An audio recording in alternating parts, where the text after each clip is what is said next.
The last few decades have seen drastic change in weather patterns, forcing communities to make changes to the way they live.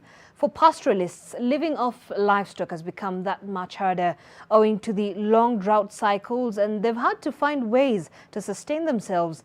Leila Mohammed brings us the story of how two communities in Samburu County are embracing the use of biogas as an alternative source of energy, and another engaging in fish farming to supplement their protein intake.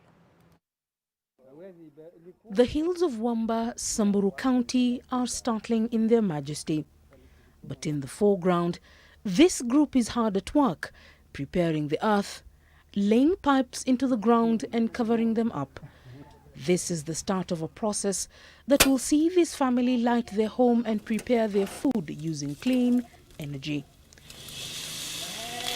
This project hopes to not just light up homes like this one, but also traditional manatas, and encourage a switch from charcoal and firewood. Unajua mara mingi vile tuko na shida ya kuni, unakata hata miti ndio upate makaa ama ndio upate kitu kingine. Kama samani ningepata hii gas wakati nilikuwa young.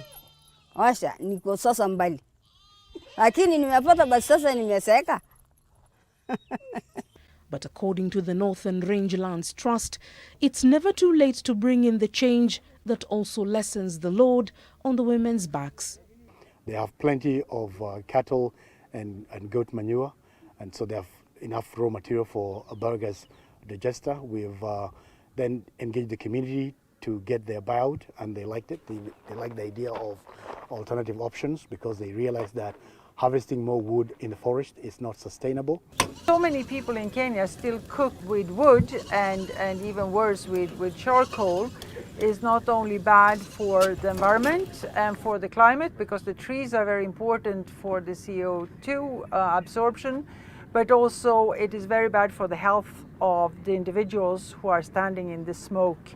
With homes here jumping onto the clean energy bandwagon, they hope the quality of their lives will significantly improve along with the environment.